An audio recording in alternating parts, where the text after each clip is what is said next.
Every day, we hear about people chasing success, working relentlessly to build something they can call their own. But what happens when that pursuit comes at a steep price?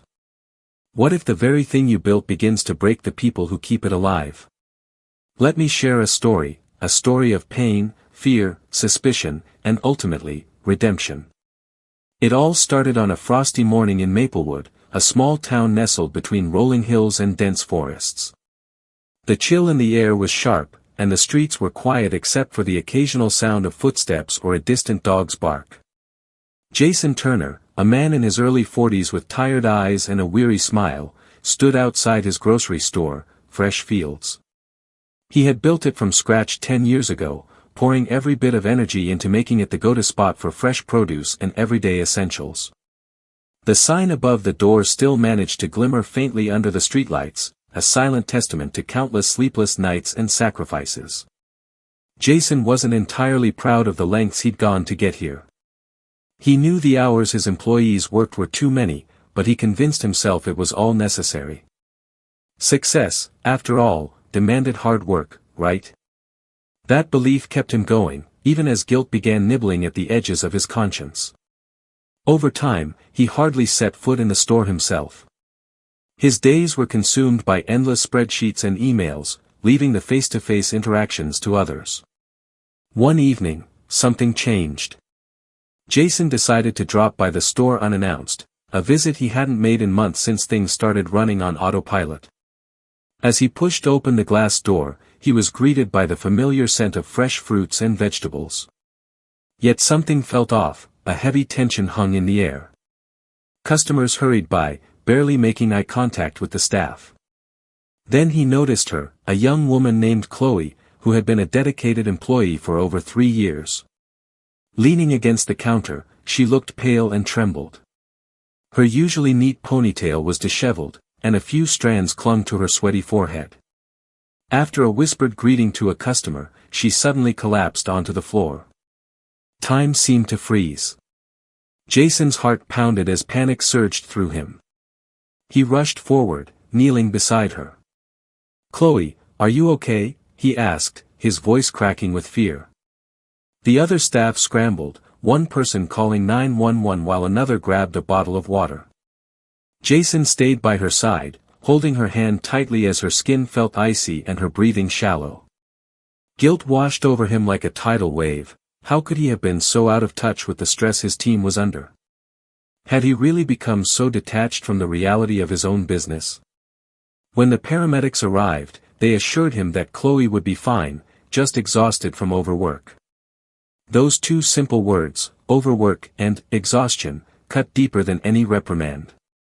Jason watched silently as they loaded her into the ambulance, his mind churning with questions. Was this all his fault? Could he have done something differently? Back at Fresh Fields, Jason gathered his remaining staff for an urgent meeting.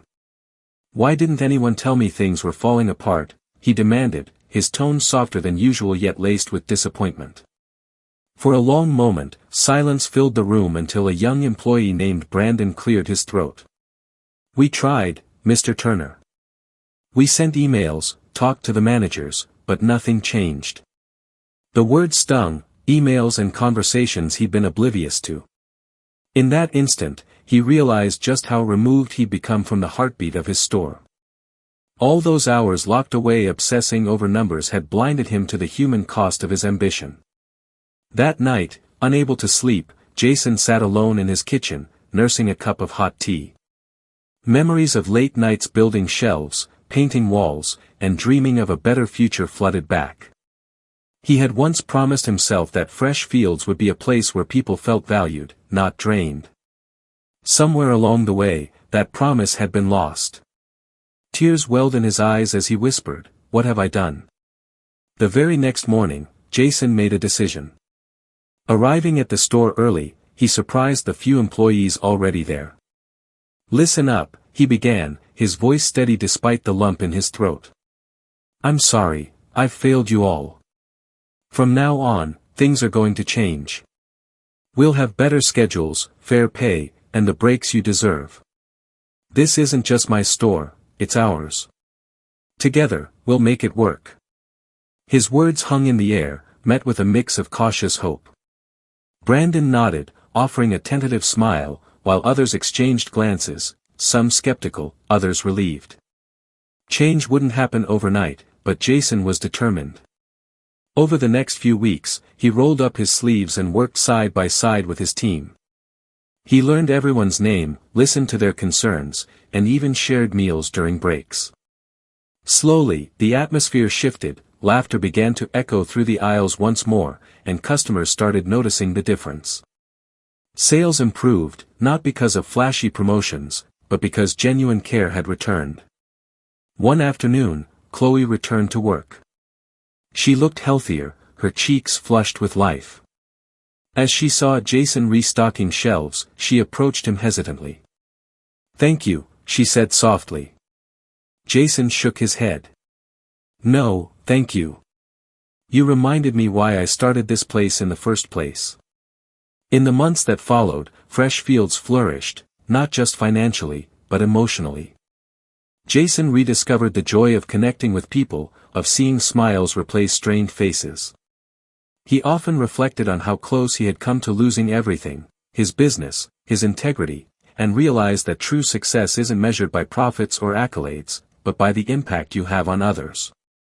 By choosing kindness over greed and empathy over indifference, Jason found a purpose greater than any spreadsheet could offer. His story serves as a powerful reminder: in the pursuit of your dreams, always stay true to yourself. No amount of money can ever replace the value of compassion. If this story resonated with you, let me know in the comments. And don't forget to hit that like button, it means the world to creators like me. Until next time, take care, and may your journey be filled with love and understanding.